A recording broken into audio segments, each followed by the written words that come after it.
This is the Wire to Wire podcast, Handicapping, for every Saturday of the 2020 Oaklawn Thoroughbred Meet. I am your host, J. Mark Robinette Esquire, and joining me, my co-host, the soothsayer of the stables, Coach William Rountree. Are you on the line, Coach? I am indeed, Mark, on a beautiful, sunshiny April 25th Saturday, and a great racing card awaiting us at beautiful Oaklawn Park. Indeed, sir. It's going to be a speedy track. Not a sign of rain at the moment. Do we have any chance of it later in the card today? I don't think so. We got quite a bit here last night in Carlisle. I assume they've got some in Hot Springs, but their track dried well the other day after rain, so little breeze, good sunshine. I think we'll have a nice track today. They did a lot of work on the track over the winter, and yes, it drains very quickly. I've seen the track go from a muddy track to a fast track over the course of a card, so I would count on it being pretty fast today. We were inundated as well here in Little Rock, so playing on a fast track. So let's get right to it, Coach. Race number one, we have a route race, run at a mile and a 16th, $60,000 purse. It's a state-bred, Arkansas-bred race, and it is for maidens. Coach, I will give you the first word. Wow. You start with an Arkansas-bred, mile 16th. What a way to get started. Maiden special weight. Interesting play here for me. You don't have to look very deep. What they've done with the one horse, somewhat intriguing. You're taking a horse that's been running in a state-bred maiden claimer 20, and now we're going into a maiden special weight. Of course, one thing at play here, the meet's drawing to a close. They want to get another out before the meet's over. I'm going to come back and play Blanco Bronco, the one horse. It's going to be my win wager. Jaime Gonzalez has a couple of horses in here, but I'm going to take a shot here with the one.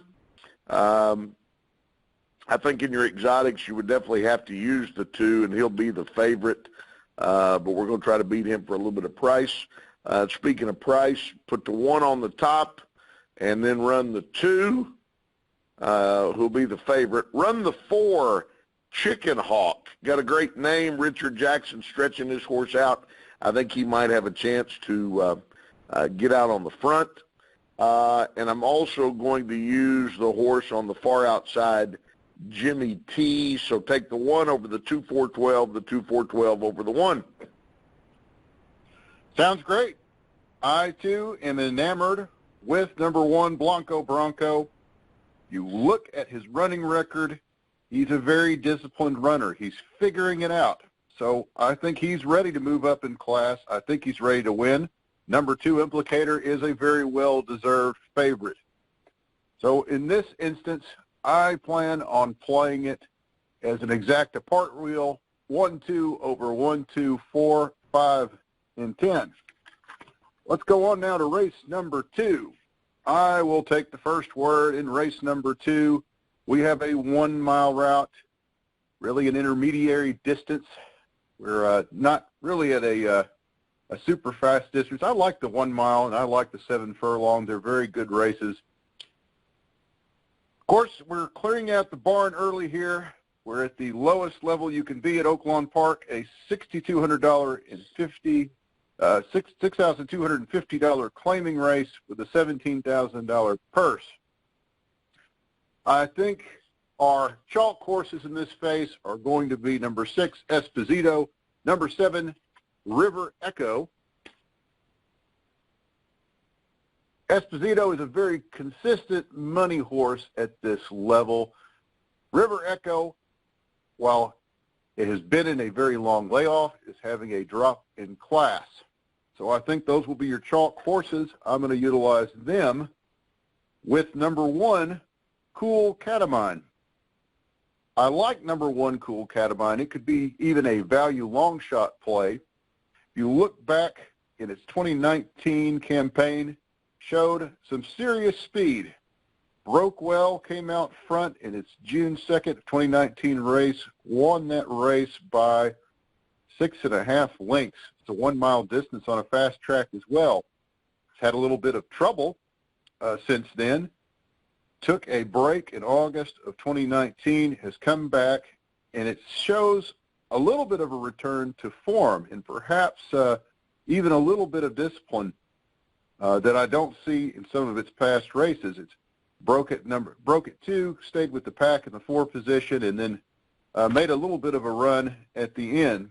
Had a little bit of trouble with a couple of the other horses that are in this race, but if this horse returns to form, I think it could return a good price. Going to go ahead and throw it in there with the 2 chalk horses in an exacta box. What say you, Coach? I'm going back with a horse that I played earlier in the meet. You mentioned Clearing Out the Barn. It's a trainer that has had an abysmal meet. Needs a little travel money for the next go-around. I'm going to take a shot here that Heinford, the 2 horse, will get out of the gate, get on the lead, and not look back at a mile. They're cutting back just a little bit. He's proven at the mile distance, 2 wins, a second and a third. So I'm going to play Heinford, the 2 horse, to win in place, and then I'm going to run him over several in an exacta part wheel trying to catch a price. Take the 2 over the 3, 6, 9, 10, 11, the 3, 6, 9, 10, 11 over the 2, and see if we can hit an exacta, but I'm going to play Heinford, the 2 horse. And I wish you the best of luck, sir. I hope you get that price. Let's head on now to race number 3, 6 Furlong Sprint. Maiden claiming $23,000 purse. Coach, you have the first word. Interesting assortment here. You see horses that maybe we thought were pretty good and they're dropping. Then you see some other horses that have kind of been at this level and just hadn't won yet. I don't know. I looked around and I kept coming back to a couple of angles.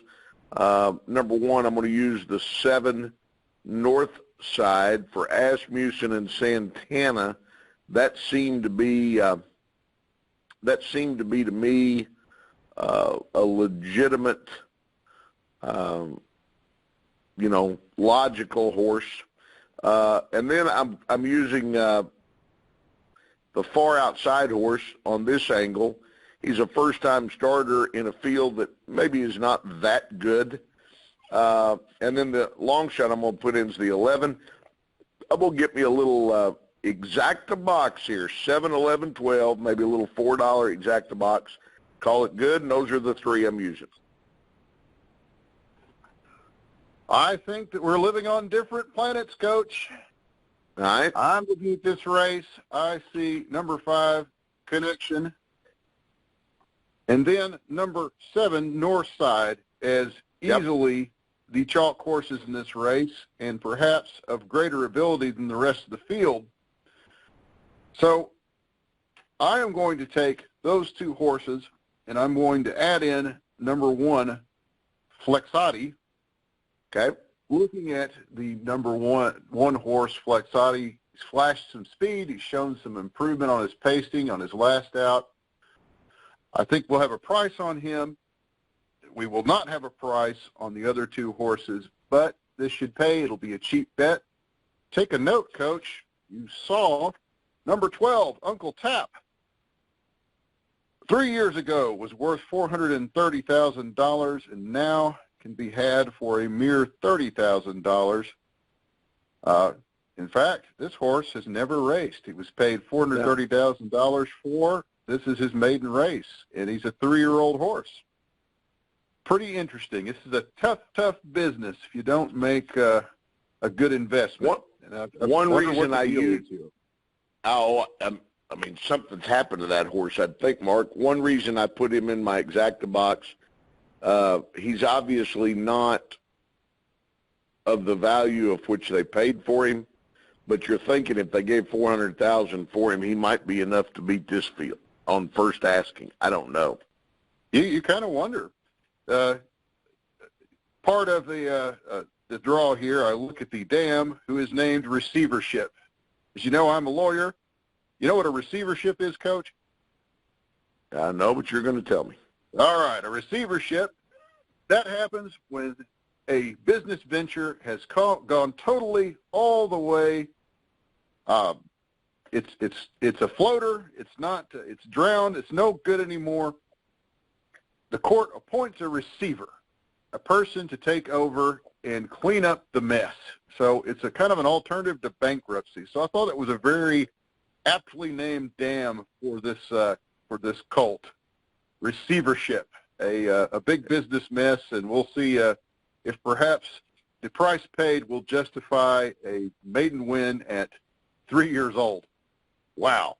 There you go. Let's move on now. Race number 4. In race number 4, I'll take the first word. I'm going to go with a value play. It's a bit of a long shot. I like number 5, County Court. County Court, in the latter part of the 2019 campaign, showed some excellent discipline, working its way through the pack in its October 31st and November 22nd race. I like to see that in a route running horse. I really like to see that. Front runners are great. This is 1.8 miles. It's a long race. So if the horse is smart, the horse has figured it out, that's very important for a route. To conserve that energy, use it when you need to use it. This horse has shown that it can do that. Now, it's been pretty dusty, had a pretty long layoff, came back, didn't show us much, not much punch at all, last in the field. That's why you're going to get an excellent price on it. But I think the play here is to go ahead and take County Court to win it in place. And that will be my bet. What say you, Coach? Well, first I'll tip my hat to you. That's a good angle observation on that horse. I didn't use that horse, but I may throw him in my exotics. I certainly might. I took the 3 outside horses, the 8, 9, and 10. I'm going to box the 8, 9, and 10 in an exacta box, maybe even a try box as well.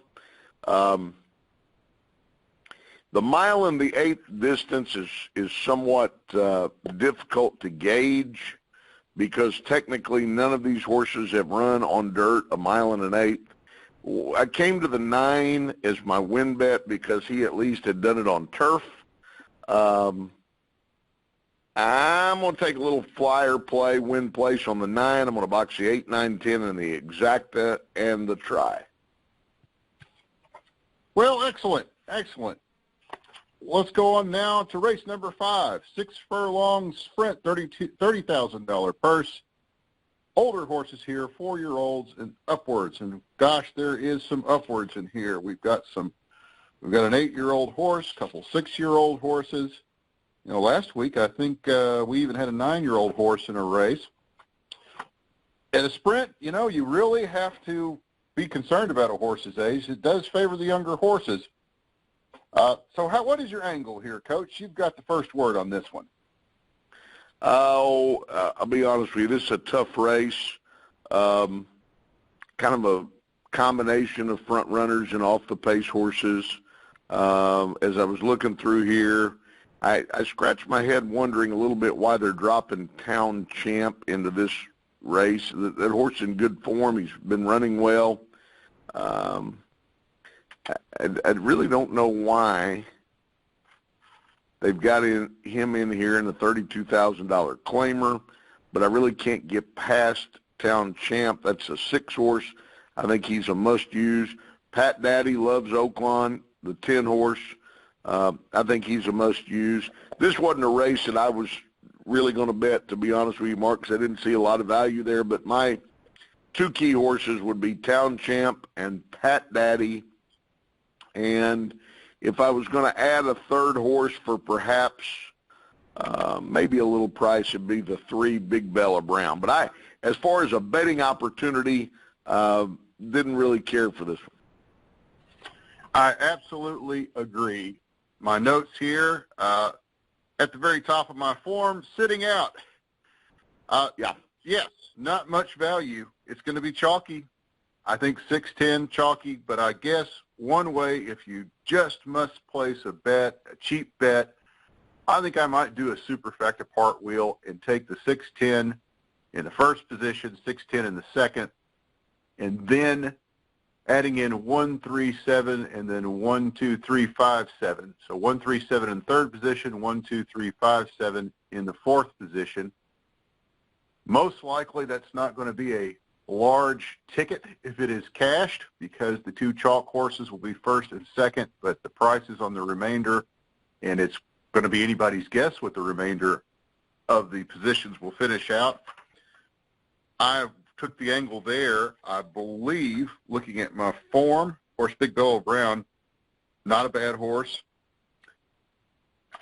And I believe the rest of my angles here, playing the trainer's ability to win a claim, because there is an art to winning a claiming race. There's an art to winning a maiden race. The trainer is particularly good at that. 20% or better, I threw him in there. That's what I'm going to do. So let's roll on, sir. We have our next 6 furlong sprint, race number 6. Notably in race number 6, a return of Drina Star. They're trying to bring Drina Star up in class. This is a $63,000 purse, 4-year-olds and upwards. We've covered Drina Star a few times on the podcast. Has performed very well at the 12,000 level, the 16,000 level. That was after a big class drop. But, you know, Coach, I just don't think she's got the class to win, or he has got the, actually Gelding has the chops to win this race, because there are some horses in this race that are dropping from higher heights. And I think particularly look at number 3, St. Joe Bay, runner of grade 2 stakes, dropping down here to a $60,000 purse. Going to be probably our chalk horse here. Like number 4, Fire Crow, number 6, Tringale, maybe even throw in number 5, Nero. There's a lot of class dropping that's going on in this race. I think that those are your best horses, 3, 4, 5, and 6. Play that as a trifecta box if you like. Or perhaps, I believe, what I had originally envisioned was 3, 4, 6 exacta box and trifecta box, but I like number 5, Nero, too. I can't totally toss that horse, but everything else I'm not that impressed with. What say you, Coach? I'll be honest with you, I think this race is loaded with speed. I think in the old days, Wilbo would be the play. I kind of think maybe he's lost a step and going in a direction away from him. I use 2 horses here. I'm going to box them.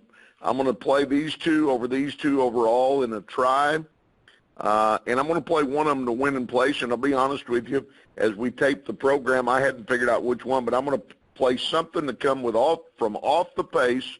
I like the 6-horse Tringale for Chris Davis. And then I like the 8-horse Awesome Saturday for Asmussen. Santana gets them out on this. I think both these horses have a shot here with the pace that's going to be in front of them. So box the 6-8 in the healthy exacta box. Take 6-8, 6-8 overall in the try. And nearer to post time, I'll pick one of these out to play win in place on. All right. I wish you the best of luck, sir. We're going on now to race number 7. Back to the routes. Mile and a 16th, $28,000 purse, 3-year-olds and upwards, which have never won 3 races, or which have not won a race since April 25th of 2019. This being an odd number race, that means you have the first word, sir. What say you, Coach? Interesting race. Like the makeup of the race. Not in this race, not sure that there is what I would call a lot of pace. And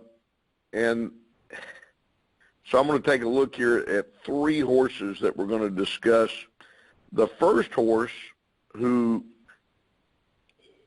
since he didn't win his last race. We're looking at number 6, Coach Adams. On the day that race occurred, I was able to be fortunate enough to hit a pick 4 for like 11,550 because Coach Adams didn't win. Coach Adams had that race won. All of a sudden, the horse veered over to the right for no reason, and Elliott brought him back in. He finished second there. You notice the jockey change. They go to Dela Cruz, and they raised this horse up in class. He didn't win, but they're bumping him up a little bit. I think Coach Adams plays here. I think he's definitely got a chance to lead this field wire to wire and win this race. The other 2 horses I used, the 2-horse Tapsalute for Mac Robertson. Been a while since Mac Robertson got in the winner's circle, but he's got Santana riding. And then the 3rd horse I used, which might be a horse that will battle Coach Adams for the pace lead, is the 10, Secret Touch. So if Coach Adams clears him, I think he wins it. If Coach Adams and Secret Touch battle 1-2, then maybe it sets up for Tapsalute. Box of 2, 6, 10 on the exact and the try. I'm going to take a shot with my buddy Greg Compton and the coach, Coach Adams, to wire the field. A little solidarity among coaches. There you go. I hope it works out. I hope it works out. I am enamored with number 10, Secret Touch. Looks like the horse is coming back into form. I like to see that. If you look at the horse's form cycle, this horse does appear to have one. So last race, broke out, took charge, faded there at the end, has a number of other races. This is a front runner, it appears. So we got a good break on number 10, could keep the pace, stay in there. Like number 7, Candy Store. This horse, a little bit more of a pace stalker. I'm going to include him. And then for a little bit of a price, number 11, Jungle Warfare. I'm just going to do a straight exacta box here, 7, 10, and 11. Moving on now to race number 8, we have a 6 Furlong Sprint. We have upped our money here to $62,000. This race is for the ladies, fillies and mares, 3-year-olds, and up. I guess this is my first word. I believe what I have in this race, I am liking the number 9 horse, Bye Jay. I'm going to take the number 9 horse, Bye Jay, do an exacta key box, 9 over 2, 4, 8, and 13. And of course, being an exacta key box, that will give us the opposite. There's a lot to say about these horses. I just like Bye Jay. A big drop, well, an appreciable drop in class. Looks to be in good form. The rest of horses I'm throwing in there have their merits and demerits. Not worth discussing, too many of them. Like the number 9. Going to leave it there. What say you, Coach? I don't disagree with you on the 9. You'll note, interestingly enough, that's an Arkansas-bred horse in here against Open Company, but he's done that before. Alex and Joanne Leblong own the horse, and they obviously have put their mark on Oaklawn racing quite substantially. I think the 5 horse probably factors in. Nomazar, that horse has had a nice win the other day here when he beat In the Midst of Biz. You could go through, make the case for several. I chose to go to the 8, Ready to Runway. I like the jockey upgrade from Kincherry to Talamo. I think the horse is live, so I'm going to take the 8, Ready to Runway. I'm going to play him over the top of the 5, Nomazar, the 9, Bye Jay, the 12, my long shot in the race, AP Princess, for a very good price trainer in Cipriano Contreras, and I'll use the 13 for O'Dwyer if he gets in. Play the 8 over the 5, 9, 12, 13, 5, 9, 12, 13 over the 8, and we'll hope we are ready to run away. Oh, excellent. Race number 9, 6 Furlong Sprint. We have The Bachelor, $100,000. for 3-year-olds. Coach, you have the first word on this 6-figure purse race. 9-horse looks really tough. Long weekend. He just looks like he is, as a 3-year-old, just dominating. And he has. He's had 2 wins in dominating fashion. Man, I just, it's hard to get past him. I think, again, you look kind of chalky here. I used Long Weekend. I used Echo Town the 3, and I used Lycan. So give me a good exacta box here, 359. Give me an extra exacta part wheel, 9 over 35, and I just don't think they beat Long Weekend. Interesting. So you will give no credence to the Bob Baffert horse, number 7, 8 rings. I'm sure the public will disagree with you on that and bet that thing down to the ground. What do you think? I think they're probably smarter than I am. You have got a lot of respect for Baffert. You can't win as much as Baffert has done and not be real good. I know he's good. Baffert, in my betting, is kind of like Duke basketball. I never pull for him, and you're always trying to beat him. But, Lord, he won one yesterday, so he's almost won 60%. I guess he has won 60% of what he sent out here at Oaklawn. He is a force of nature. Mm-hmm. In this race, I am going to go for some long shots, Coach. I'll bet you that maybe if you've listened to me carefully in the past, Coach, you would bet who my long shot pick's going to be. Well, are you looking at Ginobili? Oh, no, sir. If you recall the Oaklawn Stakes, my pick was Sir Rick. Yes, it was. Yes, it was. Diodoro had brought that one in. That horse didn't run a step that day. Well, the horse blazed, and remember, the Oaklawn Stakes is a route at 1 mile and an 1/8. Sir Rick blazed out, chased the lead. As he was going through the first turn, I thought I had finally hit pay dirt, and then he steadily faded away. Now, this horse has shown some dominating speed, albeit in lower classes. Did win the Mine That Bird Derby.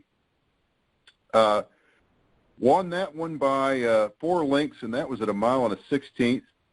This, curiously, is the first time Sir Rick will come out at 6 furlongs. Has run 5 furlongs, 5.5 furlongs as a youngster. And by the way, Coach, this horse has turned 3 in January. After turning 3 in January, won a $100,000 purse. Didn't have much success in the Oaklawn Stakes, but today he's going to get blinkers. Watching this horse, when they brought him out for the Oaklawn Stakes, he had so much energy. He looked so good. I'm just absolutely in love with this horse. I'm going to take him. I think it's going to be an excellent price. Note that Robertino Diodoro, when he puts the blinkers on, he's 31%. So I'm going to play Sir Rick. That's my long shot. I'm going to go win, place, show on Sir Rick. I think an honorable mention long shot would be number 6, Liam's Pride. But I'm going to stick with Sir Rick. He ran yesterday. He won't be. Liam's Pride ran yesterday. He's out. Scratched. Okay. Yep. All right. Well, he's gone. That's just going to give a little bit more room to Sir Rick. So, Sir Rick, all the way. Take it to the bank. There you go. All right. We've made it to race number 10, the Carousel, a $125,000 purse. This is a Sprit at 6 furlongs. Fillies and mares. This is for the ladies and 4 years old and upward. Wow, a lot of pricey horses in this race. Number 1, Bellafina, $800,000 horse. Well, have a number of them that have had 6-figure sire fees. Goodness gracious. Well, looking at this, I'm looking for a little bit of value. I think that Bellafina will wind up being the chalk horse, but I think my value pick on here, I'm going to go with Joe Sharp, the number 2 horse training Midnight Fantasy. Joe's had an excellent meet. Has Garcia aboard. It's showing a lot of consistent speed, showing a lot of discipline in its running. It's not going to be a great price, but I think you're going to do a lot better than you will on the number 1 Bellafina, and perhaps even some of the other horses that are on this card. So I'm going to go with number 2 to win in place. Very simple bet. I will pass this hot potato to you, Coach. What say you? Oh, number 1, I like the 2. 2 was definitely one of these as I went through this, and this is a quality field of sprint horses. There's no question about it. Is Bellafina that good? Maybe, and they did get Bellafina a little run around the track. You know, I'm not betting Bellafina to win. I looked at Midnight Fantasy, but I'll tell you who I came to on a good old Saturday. We don't have many Saturdays left at the meet. I'll go with the king of Oaklawn, Mr. Asmussen, with the 8-horse Mia Mischief. I'll play the 8 over the 1-2-4-6, the 1-2-4-6 over the 8, and there you go. Best of luck, sir. We have made it down to the end in record time. Ordinarily, we prattle on comfortably for an hour, hour and a half, well, an hour, and we've done well today, Coach. I congratulate you on your succinct analysis. And so for one last time, odd number race, so you have the first word. Mile and a 16th maiden special weight, $60,000 purse. What's the answer, Coach? Well, that's a darn good question, my friend, and there's different ways you could go. But since it was an odd number race, and I'm somewhat of an odd handicapper sometimes, I went with the 11 horse, On Dioro, for Wes Hawley, Stuart Elliott. Horse may have a chance, I think, to get out, get over, and take this field a long way, and I'm hoping he'll take the field the entire way. I'll bet the 11 win place. I'll put some other ones underneath him and over the top of him. Going to use the 1. Going to use the 4. Those are pretty logical. For a little bit of a price, I'll use the 6.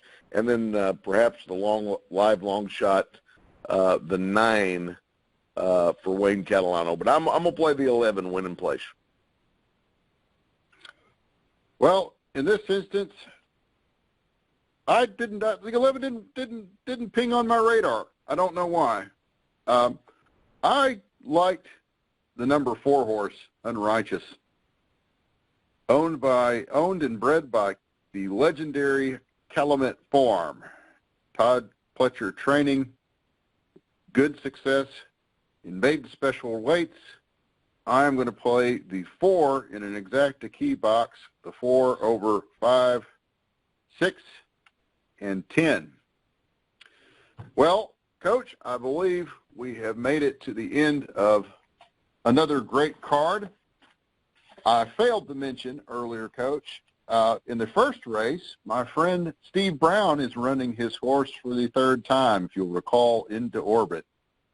I had a note to mention that, but I got so wrapped up and revved up that I did not. So I wish the best of luck to Steve Brown and his horse Into Orbit in the first race.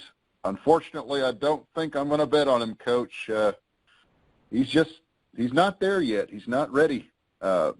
Lost his last race by 25.5 lengths. Prior race by 18 3/4, 16 3/4. I don't know. I hope Steve doesn't have a dud on his hands.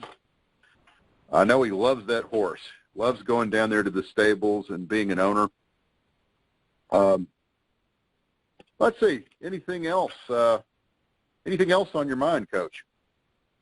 Well, as we're moving, it's been such a odd time in our country with the coronavirus, and it's certainly been just a weird meet because the fans hadn't been able to go the last several weeks. I would say this, and we don't have that many Saturdays left. I think a tip of the hat to the ownership and the management of Oaklawn Racing Gaming. Horse racing has stayed on the forefront. We've got the best racing in the country right now. I don't even think that's questionable. And through our Oaklawn Anywhere app, we've been able to maintain and play. And I just think the people that have made this happen using the safe practices of social distancing, and they've been very conscientious. Tip of the hat, tip of the derby, if you will, to the fine people at Oaklawn Racing and Gaming. Absolutely. It's been an oasis, and I've noticed because of the crisis we've had, I've learned a lot about tracks I never probably would have visited in a million years or even knew about. Fauner Park. I'm betting Fauner Park Monday, Tuesday, Wednesday. They had a great pick 5 handle. A lot of these tracks that have been troopers and stuck with us, really appreciate it. And, and because it's the only sport running, I think horse racing's picking up, and I hope that we bring some younger people, newer people into the sport to enjoy it, because it's a great way to spend a Saturday. Want to say a hello to everyone in the Live and Breathe Horse Racing Facebook group. I'll be posting this podcast to the group today. It's a very lively group. Coach, I know you don't do Facebook. Wish you did. If you did, you could get on there and enjoy some of the back and forth with the group. It's a very lively group. Well, I might have to, my wife does Facebook. I might have to tag on to her deal and have her pull it up. What are you hiding, Coach? I'm still using a flip phone, Mark. I'm not hiding. I'm still using a flip phone, my friend. I just, I like that. And boy, I hope we're starting to open up soon. I'll tell you something I miss it, and we'll close with this. A big shout out to our buddies Greg and Michael and Nathan and Mr. Dave, all the fine people at Pipe and Tobacco right there in the Broadmoor Shopping Center across from UALR. Man, I'll be glad when the Table of Knowledge opens back up. Oh, me too. I went by there yesterday, and I loitered around the space next door with Terry and Greg leaning against the wall with a nice Padron cigar. That's the best we can do. Sad to think of a Saturday with that table empty. Very sad. I know. Well, it is. Well, my friend, I appreciate it. It's been a good one, and we don't have many left. You're right. I think we have, do we have 2 left or 3 left? 2, I think. Yeah. We got the Arkansas Derby coming up. Going to be a big day. It's going to be our day to shine in Arkansas. That's it. Yeah, all right. Thanks very much, Coach. All right, Mark. Be careful. All right. Take care. Bye-bye. Bye-bye.